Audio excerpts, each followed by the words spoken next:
রান্নাঘরে দাঁড়িয়ে আছি জানো তো, যে সিটিটা পড়লেই একদম অফ করে দেবো। মানে এতটুকু এখন গ্যাস অপচয় করা যাচ্ছে না, খুব ভয়ে থাকছি। কারণ এখন তো টাকা দিয়েও তো, আর এখন আমি ম্যাক্সিমাম জিনিস কী করছি বলো, গ্যাসে করে দিচ্ছি। আমি ভাতের চাল সেই কখন আমি ভিজিয়ে রেখেছি, ডাল ভিজিয়ে রেখেছি, তারপর তোমার একটা করে সিটি মারছি, কোনো সবজি করতে গেলে একটা করে সিটি মেরে নিচ্ছি, তারপরে সেটাকে ভাপিয়ে রান্না করছি, তাহলে কি তাড়াতাড়ি হয়ে যায়। কারণ দেখবে মানে কি বলো, সবজি সেদ্ধ হতে তো সময় লাগে, আর প্রেশারে একটুখানি ভাপিয়ে নিলে কিন্তু খুব তাড়াতাড়ি সবজিগুলো হয়ে যায়।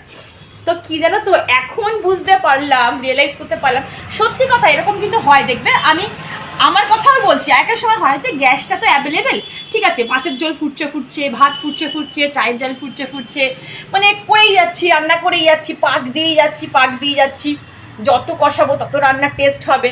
কিন্তু এখন বুঝতে পারছি যে টেস্ট জিনিসটা আনতে গেলে তোমার হবে না, চলে এসেছিল। তো যাই হোক, ওই একটা ব্যাপার আছে, দেখবে যে টান না থাকলে সংসারে অভাব, বা টান যদি না থাকে না, কোনো জিনিসের সদ্ব্যবহার আমরা করতে পারি না। দেখবে এখন আমরা কিন্তু সদ্ব্যবহার করবো গ্যাসের। যে গ্যাসটা আমাদের ধরো 30 দিন বা 35 দিন যেত, সেই গ্যাসটা দেখবে চেষ্টা করলে এখন আমরা বুঝে বুঝে করবো, তো মিনিমাম 10 দিন এক্সট্রা যাবেই যাবে। তোমরা দেখে নিও, যেটা আমার 30 দিন যাবে সেটা আমি এখন জানি আমার 40 দিন যাবে। কেন, আমি চাপা দিয়ে দিয়ে হাফ সেদ্ধ করে, মানে কীভাবে করছি সেটা আমি জানি, বা তোমরাও জানো। তো ওটা কিন্তু 10 দিন আমরা অনায়াসে টানতে পারবো। ঠিক তেমনি দেখো এখন যে এই যে জল কিন্তু আমরা প্রচুর অপচয় করি, আমরা সবাই প্রচুর অপচয় করি। আমি তো দেখি আমার আশপাশ থেকে বলবো, আমাদেরই ট্যাঙ্ক থেকে জল পড়েই যাচ্ছে, অনর্গল জল পড়ে যাচ্ছে। কারণ কি বলতো, এই জলের কোনো ট্যাক্স এখনো বসেনি, বা কোনো পরিমাপ হয়নি যে তুমি কিন্তু এত লিটার করেই জল পাবে সারাদিনে। এইটাও যদি বাধ্যতামূলক করে দেওয়া হয় যে সারাদিনে তুমি এত লিটার জল পাবে, এত লিটার তোমার খরচা করতে হবে, দেখবে এটাতেও মানুষের একটা ভয় চলে আসবে যে জল পড়ে যাচ্ছে না তো, অপচয় হচ্ছে না তো, কত ট্যাঙ্কের সামনে গিয়ে দাঁড়িয়ে থাকবে, একজন ট্যাঙ্কের সামনে দাঁড়িয়ে থাকবে, একজন সুইচের সামনে দাঁড়িয়ে থাকবে, যে দেখবে ট্যাঙ্ক থেকে জল পড়ছে কিনা। তো এটা কিন্তু আমাদের রিয়েলাইজ, সব কিছুর থেকে আমরা শিক্ষা পাই। বিশ্বাস করো, যে তোমার জীবনে বলো সংসারে যদি একটু টান না থাকে বা একটু অভাববোধ না থাকে না, তাহলে কোনো জিনিসের সদ্ব্যবহার আমরা করতে পারবো না। এটা আমি দেখেছি, লকডাউনেও কিন্তু মানুষ খুব টেনে টুনে সংসার চালিয়েছে, কিন্তু দেখো টেনে টুনে চালিয়েও কিন্তু আমরা বেঁচে আছি, তাই না? কিন্তু আবার দেখো, আবার সেই আমরা খুললাম হয়ে গেছি, হাত লাগাম ছাড়া হয়ে গেছি, মানে অপরন্ত খরচা করছি। আবার দেখো এই যে লকডাউনের পথে হাঁটছে, মানে এই সবের ব্যাপারে আবার দেখবে আমরা আবার একটুখানি টানবো, মানে আবার আমাদের রাশ টানবে, ঠিক আছে, আবার অ্যাভেলেবেল হয়ে গেলে আবার আমরা সেই আমাদের মতন জীবন ফিরে পাবো। এই হচ্ছে ব্যাপার। আর সত্যি কথা বলতে গেলে 2026টা সত্যি ভীষণ খারাপ। মানে 2026 পড়তে না পড়তে একটা এমন ঘটনার সম্মুখীন হচ্ছে, বা এমন ঘটনা শুনেছি, বা এমন জিনিস ঘটছে না, চারদিকে দেখো, এদিকে এই হচ্ছে, ওদিকে দেশে যুদ্ধ লাগছে, এখানে বাস উল্টে যাচ্ছে, এখানে এত বড় অ্যাক্সিডেন্ট হচ্ছে, ভালো ভালো মানুষ মারা যাচ্ছে, মানে কী যে হচ্ছে সত্যি বোঝানো যাবে না। তো যাই হোক, কিছু করার নেই, প্রত্যেকটা বছরই মানুষের মধ্যে আপস অ্যান্ড ডাউন থাকে। কারোর 25 ভালো থাকে, তো কারোর 26 খারাপ, আবার কারোর 26 খুব ভালো যাচ্ছে, 27 খারাপ, মানে এরকম হয়। কারোর জীবন, প্রত্যেকের জীবন তো সমান যায় না, কারোর এই সাল বাজে যাচ্ছে, কারোর ওই সাল বাজে যাচ্ছে। আমার জীবনের সবচেয়ে বাজে সাল হচ্ছে যেদিনকে আমি আমার বাবাকে কোভিডের সময় হারিয়েছিলাম, সেটা হচ্ছে সবচেয়ে স্মরণীয় সাল। মানে ওরকম সাল আমার জীবনে এখনও পর্যন্ত আসেনি, জানি না কি হবে। তো ওইটা আবার কারোর সেই সময়টা হয়তো সে ওভারকাম করে উঠেছে, সেই জিনিসটা তার কাছে আরও স্মরণীয় হয়ে আছে। তো এক একটা সাল এক একটা মানুষের কাছে স্মরণীয় হয়ে থাকে, কিন্তু 2026টা মোটামুটি সবারই খুব খারাপ যাচ্ছে। তো চলো আমি রান্নাঘরে যাই, আমারটা সেদ্ধ হয়ে গেছে, নামাই, নালে আবার গলে যাবে। আর প্রেশার কুকারে বেশিক্ষণ ভাপে রাখলে কিন্তু আবার সবজি গলে যায়, জানো তো, টেস্ট লাগে না। চলো চলো মশলাটা বার করে রেখে দিই আগে, হ্যাঁ, না হলে না এত শক্ত হয়ে যায়, তো সমস্যা হয়েছে। আর কালকে হাজবেন্ড একটা মানে কাজের জিনিস নিয়ে এসেছি, তোমাদের দেখাই, ভীষণ কাজের একটা জিনিস। সেটা হচ্ছে এই দেখো, এটা হচ্ছে তোমাদের একবার দেখিয়ে দিই, এটা হচ্ছে কুল প্যাক, ঠিক আছে, কুল প্যাক মানে এই যে হট ব্যাগ যেমন হয় না, আমাদের প্রত্যেকের বাড়িতে দেখবে একটা করে হট ব্যাগ থাকে, তেমনি কিন্তু এরকম কোল্ড প্যাকও রাখা উচিত, জানো তো। কারণ এখন সব কিছুতে ডাক্তাররা বলে হট কোল্ড দুটোই শেক দিতে হয়। আর যাদের মাইগ্রেনের ব্যথা থাকে, আমার যেমন খুব মাইগ্রেনের ব্যথা, আমার দিদি অনেক দিন ধরে বলেছে যে তোর মাইগ্রেনে এত ব্যথার কষ্ট পাস, তুই একটা এরকম কোল্ড প্যাক কিনে রেখে দিবি, ওর যখন ব্যথা হবে তখন শেক করবি। তো ওই জন্য আমি হাজব্যান্ডকে বলেও ছিলাম। তারপর ধরো হঠাৎ করে ধরো খটকা ফটকা লাগলে না এরকম তোমার কোল্ড ব্যাগ শেক দিলেও ভীষণ রিলিফ পাওয়া যায়। তোমরাও একটা বাড়িতে কিন্তু এমার্জেন্সি পারপাসে এরকম একটা কোল্ড ব্যাগ কিনে রেখে দেবে। এটা একটা বক্সে আসে, ওই বক্সের মধ্যে ম্যানুয়াল সব কিছু লেখা থাকে, মানে কিভাবে ইউজ করতে হয় না করতে হয়। এর সাথে একটা ব্যাগ দেয়, খুব সুন্দর ব্যাগ থাকে যেটা তুমি ক্যারি করতে পারবে, কোথাও গেলে তুমি নিয়েও যেতে পারবে, সেরকম একটা ব্যাগও দিয়েছে। আমি তোমাদের পরে দেখাবো, ওইটাকে আমি রেখে দিয়েছি যত্ন করে। তো আর এই জিনিসটাকে শুধু বার করে ফ্রিজে রাখতে হয়, খুব ভালো, এটা তোমরাও রাখবে। আর একদম এটাকে কিন্তু সবসময় একদম ডিপেই রাখতে হয়, এরকম ডিপে রাখতে হয়। আর এই ময়শ্চারাইজারটা কিনে এসছে, দাঁড়াও একবার ভালো করে দেখিয়ে দিই। এই যে ময়শ্চারাইজার ডার্মাডিউ, আমরা 12 মাস তোমাদের বলি যে 12 মাস ইউজ করি। এটা এখনো সিলও খোলা হয়নি, বক্সটা শুধু ফেলে দিয়েছি। এটা নিয়ে এসেছেন আমার মেয়ের যখন, আমার তো ও নেগেটিভ রক্ত, আমার মেয়ে যখন হলো, যাদের জানি না তোমাদের কার কার নেগেটিভ রক্ত, দেখবে যাদের ও নেগেটিভ রক্ত হয় তাদের প্রেগনেন্সির সময় তাদের 3খানা ইঞ্জেকশন দিতে হয়, যাতে বাচ্চার নেগেটিভ রক্ত না হয় সেরকম ইঞ্জেকশন দিতে হয়। তো ওই ইঞ্জেকশনগুলো কিনে না ফ্রিজে রাখতে হতো, আর তার সাথে সাথে এইরকম একটা করে ব্যাগ ফ্রি দিত এ করার জন্য, চেক করার জন্য। এটা দেখে আমার সেই কথা মনে পড়লো, আমার মা বললো তোর সেই মাপা হওয়ার সময় তোকে এই ব্যাগগুলো দিয়েছিল না? আমি বললাম হ্যাঁ, সেটা একটু ছোটো টাইপের দিয়েছিল, এত বড় দেয়নি। ওই ইঞ্জেকশনের সাথে ওই ব্যাগটা দিত, ওটা রাখতে হতো চেক করার জন্য, খুব ব্যথা হতো। তোমরা কে কে দিয়েছো আমায় কমেন্টে জানি, মানে যাদের শুধুমাত্র নেগেটিভ রক্ত, ও নেগেটিভ যাদের রক্ত হয় তাদেরই কিন্তু ডেলিভারির সময়, প্রেগনেন্সি, পুরো প্রেগনেন্সির ডিউরেশনের সময় তাদের এরকম 3খানা করে ইঞ্জেকশন দিতে হতো। একটা বোধ হয় 3 মাসে, আর একটা বোধ হয় 6 মাসে, আর একটা ডেলিভারির সময়, এরকম 3খানা ইঞ্জেকশন দিয়েছিলাম যাতে মানে বেবির নেগেটিভ রক্ত না হয়। মানে ও নেগেটিভ রক্ত, বাপরে বাপ, যে কী খাতারনাক। ওই যে আমরা হচ্ছে কি বলবো, সর্বদাতা, আমরা সবাইকে দিতে পারি কিন্তু আমরা কারোর কাছ থেকে নিতে পারবো না, আমরা শুধুমাত্র ও নেগেটিভ রক্তের থেকে নিতে পারবো। এই জন্য আমাদের খুব, যাদের নেগেটিভ রক্ত তাদের খুব সাবধানে থাকতে হয়, মানে বেশি রক্তপাত যাতে না হয় সেদিকে খেয়াল রাখতে হয়। তো আর কি হবে, কপালে যদি যা যা থাকবে সেটা তো হবেই বলো, সে কি আর আমি যতই সতর্ক থাকি আর যতই সাবধানে থাকি, যেটা হওয়ার সেটা তো হবেই। সেসব ভয় পেলে আর হবে বলো? মানুষ এখন কি বলবো, মানে সমান মেচে ধরো, কোথাও কিছু নেই, কোনো কিছু জায়গা নেই, হঠাৎ হঠাৎ করে পড়ে যাচ্ছে মানুষের, সব কপাল জানো। চলো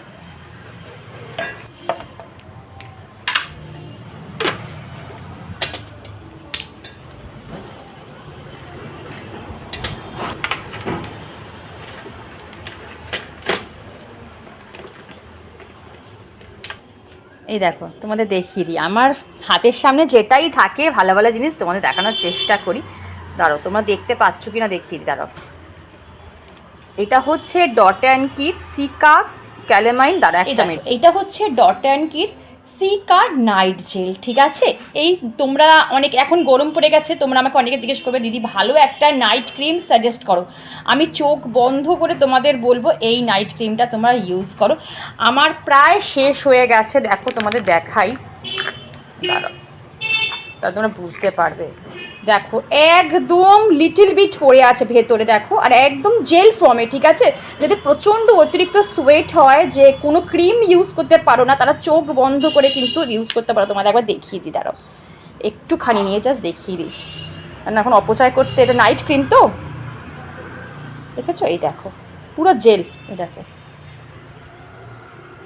দেখেছো? একদম সঙ্গে সঙ্গে অ্যাবজর্ব হয়ে যাবে। এটা কিন্তু তোমার অ্যান্টি এজিংয়ের কাজ করবে, তা কোলাজেন বুস্ট করবে, ঠিক আছে? মানে ভ্যারাইটি, স্কিনের হাইড্রেশন লক করবে, স্কিনের দাগ ছোপ থাকলে সেটাকে রিমুভ করবে, অনেক কিছু, অনেক কাজ। এটা তোমরা গুগল সার্চ করতে পারো বা দেখে নিতে পারো, নাইকা, পার্পেল সব কিছুতেই অ্যাভেলেবেল থাকবে, কিন্তু অফলাইন পাবে কিনা বলতে পারবো না। আমি এটা নাইকা থেকে নিই, তাই বললাম। আমি আবার অর্ডার করে দিয়েছি, 2-1 দিনের মধ্যে চলে আসবে, তখন তোমাদের দেখাবো। এই দেখো, মানে আমি যে পুরো শেষ, ইভেন আমার মেয়েও এখন মাখে, এত ভালো, ঠিক আছে? এটা 16 বছরের পর থেকে সবাই ইউজ করতে পারে, কোনো অসুবিধা নেই। 16-র পর থেকে সবাই ইউজ করতে পারে, তোমাদের দেখিয়ে দিলাম। মানে যদি সামারের ভালো নাইট ক্রিম চাও তো চোখ বন্ধ করে কিন্তু এই ডট অ্যান্ড কি ক্রিমটা ইউজ করতে পারো, ঠিক আছে? একবার স্ক্রিনশট নিয়ে তোমরা কিনতে পারো, দেখে নাও। চলো, আজকে আর কিছু না তেমন রান্না করিনি জানো তো, সেই জন্য তোমাদের সাথে আজকে রান্নার কোনো ব্লগও শেয়ার করলাম না। আর এদিকে দেখো আমার রান্না বান্না কমপ্লিট হয়ে স্নানও কিন্তু কমপ্লিট হয়ে গেছে। হাট দেখো একদম পুরো পুরো বাজার, শাড়ির বাজার হয়ে গেছে। আজকে আমার খুব ইচ্ছা করছে, আজকে হচ্ছে অন্নপূর্ণা পুজো, ঠিক আছে, আর আমার খুব ইচ্ছা করছে আজকে একটু শাড়ি পরে, আর বৃহস্পতিবার বলে দিলাম, হয়তো ব্লগটা তোমাদের একটু দেরি হবে তোমাদের কাছে পৌঁছাতে, কেন দিনের দিন হয় না। তো যাই হোক, আমার খুব ইচ্ছা করছে আজকে একটু লাল পাড়ে লাল লাল যে কোনো লাল শেডের শাড়ি পরে মায়ের আরাধনা করতে। তো চলো একবার দেখি এবার আমি কোন শাড়িটা পরি। ঠিক আছে, আমি না প্রথম থেকেই না শিফন শাড়ি প্রচণ্ড পরতে পছন্দ করতাম, মানে ধরো হ্যান্ডলুম বলো বা জর্জেট বলো, তারপরে আরও যে সিল্ক বলো, আমার একদম ভালো লাগতো না। আমার শিফনের ওপর ভীষণ ঝোঁক, জানো তো। আর যখনই আমি শাড়ি কিনতাম, আমি এইরকম এমব্রয়ডারি বলো, তারপর যে জারদৌজি কাজ করা যে শাড়িগুলো হয় সেগুলো কিনতে বেশি পছন্দ করতাম। ওই জন্য কি হয়ে গেছে, এই সব শাড়ির স্টক আমার কাছে অনেক বেশি হয়ে গেছে। আর এই হ্যান্ডলুম, সিল্ক, কটন, তারপর খাদি, এইগুলোর কাছে আমার একদম মানে কালেকশান আমার একদমই কম, বলতে গেলো নেই। তার উপর আমি তেমন একটা শাড়ি কিনি না, কিন্তু এইবার থেকে না আমি চেষ্টা করব যে একটু ওই মেশোর থেকে না একটু কয়েকটা কটন শাড়ি আমি কিনবো, জানো তো। পয়লা বৈশাখের আগে ইচ্ছা আছে ওই একটা একটা করে কিনবো, বেশ কয়েকটা অ্যাড টু কার্ট করে রেখেছি, একটা একটা করে কিনবো। কি জানো তো, মাঝে মাঝে না আমার একটু শাড়ি পরে ভিডিও করতে সত্যিই বলছি ভীষণ মানে ইচ্ছা করে, কিন্তু কি বলো তো, ওই যে অভ্যাসটা নষ্ট হয়ে গেছে। নাইটি কুর্তি পরে যে আরামটা পেয়ে গেছি না, এখন শাড়ি পরে ভিডিও বানাতে গেলেই না গায়ে জ্বর আসে, জানো তো। আর সত্যি আর একটা তোমাদের সাথে সত্যি একটা কথা আমি শেয়ার করি, আমি কেন শাড়ি পরে ভিডিও বানাই না জানো, কারণ আমার না খুব ভয় করে, জানো তো। ধরো আমার অজান্তে বা অখেয়ালে যদি শাড়িটা একটু এদিক থেকে ওদিক হয়ে যায়, কারণ ধরো ছুটাছুটি করে কাজকর্ম করতে গেলে একটু তো এদিক ওদিক হয়ে যেতেই পারে, সেইগুলো যদি আবার ভিডিওতে উঠে যায় তখন আমি কি করব। খুব কেয়ারফুলিভাবে কিন্তু আমাকে না ভিডিও বানাতে হয়। আসলে কী বলতো, যারা শরীর দেখিয়ে ভিডিও বানায় তাদের ব্যাপারটা কিন্তু আলাদা, তাদের কোনো কিছুতেই যায় আসে না। কিন্তু আমাদের মতন যারা ভদ্রবাড়ির মেয়ে বা বউ, আমাদের না ভিডিও যখন আমরা বানাই অনেক কিছু আমাদের মাথায় রেখে তারপরে একটা ভিডিও শ্যুট করতে হয়। অর্চনাদি আমায় কমেন্টে জিজ্ঞাসা করেছিল যে শর্মিষ্ঠা, তোমার বোন যে তোমাকে লিপস্টিকটা গিফট করেছিল সেটা কি ব্র্যান্ডের আর কালারটা কি। তো বলি, এটা কিন্তু কোনো ইন্ডিয়ান ব্র্যান্ডের লিপস্টিক না, এটা ইউএসের একটা ব্র্যান্ডের লিপস্টিক, নামটা আমি ঠিক বলতে পারবো না। আর কালারটা না একটু জাম কালার, জামের ভেতরে যে কালারটা হয় ঠিক সেম শেডের। আমি যে এরপর যখন আমি পরবো তোমাকে অবশ্যই কালারটা দেখিয়ে দেবো। সংযুক্তা আমায় কমেন্টে জানিয়েছি বা জিজ্ঞাসা করেছিল যে শর্মিষ্ঠাদি, তোমার শাড়িটা কিসের, মানে কি কাপড়ে, মেটেরিয়ালটা কি। এটা না শাড়িটা কাস্টমাইজড করা, ঠিক আছে। এই যে পাড়গুলো দেখছো এইগুলো কিন্তু আমি মানে বাইরে থেকে বসিয়েছি, শাড়িটার মধ্যে ছিল না। আর এই হাতেও দেখো এই যে কুর্তিগুলো, এইগুলোও কিন্তু বসানো হয়েছে, ছিল না, ঠিক আছে। আর পুরো শাড়িটা জাস্ট নর্মাল ছিল, কিন্তু কিন্তু এই যে এইগুলো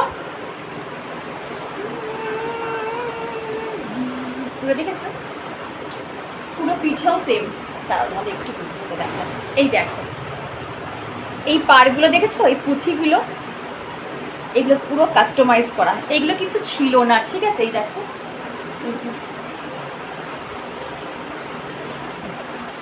শাড়িটা আমাদের, দেখবে এই শাড়িটা আমার অনেক পুরনো শাড়ি, কি বলছি না, এটা আমার অনেক পুরনো শাড়ি। এটা আমার হাজবেন্ড, আমার ভাই, পিস্তত ভাইয়ের বিয়ের সময় না মা, পিস্তত ভাইয়ের বিয়ের সময় আমার হাজব্যান্ড আমাকে এটা গিফট করেছিল, সারপ্রাইজ গিফট করেছিল। ও নিজে পছন্দ করে এই শাড়িটা আমার জন্য নিয়েছিল। তারপর থেকে এই শাড়িটা কিন্তু আমার ভীষণ প্রিয়, আমি যত্ন করে রেখেছিল, কারণ প্রথম ও এই শাড়িটা আমাকে না বলে মানে একদম সারপ্রাইজ গিফট সেরকমভাবে এনেছিল। আর আজকে প্রায় কত বছর হয়ে গেল এই শাড়িটা অ্যাজ ইট ইজ সেম, মানে একদম সেম রয়েছে, দেখো মনে হবে একদম নতুন। প্রত্যেকটা শাড়ির সাথে না আমাদের বাঙালি নারীদের একটা করে ইমোশন জড়িয়ে আছে, দেখবে।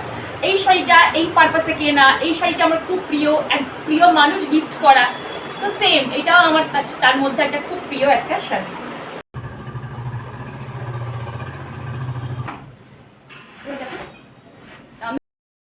আমি পুজো করতে বসার আগে তুলসী মঞ্চে আগে মা তুলসীকে পুজো করি, তারপরে কিন্তু আমি পুজো করতে বসি। আর এত হাওয়া দিচ্ছে এখান থেকে যে আমি প্রদীপটা না ধরাতেই পাচ্ছি না, হাওয়াতে পুরো বারবার বন্ধ হয়ে যাচ্ছে। তারপর লাস্টে জানালাটাকে বন্ধ করে দিলাম, তারপর আমি প্রদীপ আর ধূপ মা তুলসীর সামনে জ্বালাতে পারলাম।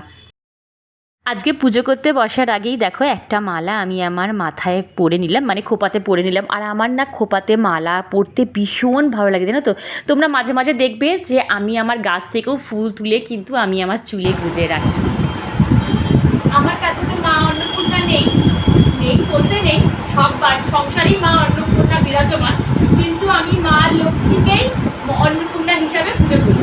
আমার কাছে যে মা লক্ষ্মী সেই মা দুর্গা, সেই মা ষষ্ঠী, সেই মা অন্নপূর্ণা। তো আমি মা লক্ষ্মীকেই আজকে কিন্তু অন্নপূর্ণা রূপে পুজো করছি। আর এটা তো তোমরা যেটা দেখছো বৃহস্পতিবারের ব্লগ, তোমরা সেটা রবিবার দেখতে পাচ্ছ। বৃহস্পতিবার কিন্তু প্রচুর পুজো ছিল, যেমন অন্নপূর্ণা পুজো ছিল, মহা অষ্টমী ছিল, মানে নবরাত্রির অষ্টমী ছিল, তারপর বৃহস্পতিবারের মা লক্ষ্মীর পুজো ছিল, তারপর আর একটা না বাসন্তী পুজো বোধহয় ছিল, জানো তো। অনেকগুলো, মানে খুব ভালো একটা দিন ছিল, জানো তো। আর বৃহস্পতিবারের তো আমি পাঁচালি পড়েই নিই, অনেকে সন্ধেবেলায় পড়ে, আমি না সন্ধেবেলা না, আমি একদম মা লক্ষ্মীর পুজো করে পাঁচালি পড়ে পুজো কমপ্লিট করে নিই। আর আজকে আমার কেমন লাগছে অবশ্যই কমেন্ট বক্সে জানিও। আগের দিন তো একটা শর্টস ভিডিও আমি দিয়েছিলাম, সেখানে তোমরা কত সুন্দর সুন্দর কমপ্লিমেন্ট করেছো, কমেন্ট করেছো। Thank you so much. তোমাদের সবাইকে আমি অনেক অনেক ধন্যবাদ জানালাম। আর আমি কিন্তু বন্ধুরা পুজোর সব কিছু ভিডিও শ্যুট করিনি, জানো তো। তোমরা হয়তো খেয়াল করেছো আমি কিন্তু এখন ডিটেলসে পুজোর ভিডিও খুব একটা দেখাই না, মানে করি না। কেন বলো তো, যখন আমি ক্যামেরা অন করে পুজো করি না, কোথাও যেন আমার মনে হয় যে আমার ইন্টারাপ্ট হচ্ছে, আমার মনটা দুদিকে ভাগ হয়ে যাচ্ছে। একদিকে বোধহয় ভিডিওর দিকে, আর একটা ঠাকুরের দিকে, মানে পুরোপুরি আমি ঠাকুরের প্রতি আমার মনটাকে বসাতে পারি না। ওই জন্য যেটুকু দেখানোর আমি সেইটুকু দেখাই, বাদ বাকি ক্যামেরাটাকে মোবাইল থেকে দূরে রেখে একদম এক মনে আমি পুজো কমপ্লিট করি, তারপরে এন্ডে আবার একটু শ্যুট করি। তো এই তো, কেমন লাগলো ভিডিওটা অবশ্যই কমেন্ট বক্সে জানিও। ভিডিওর কোনো অংশ ভালো লাগলে চ্যানেলটা সাবস্ক্রাইব করে পাশে থেকো, লাইক করো, শেয়ার করো, কমেন্ট করতে একদম ভুলো না।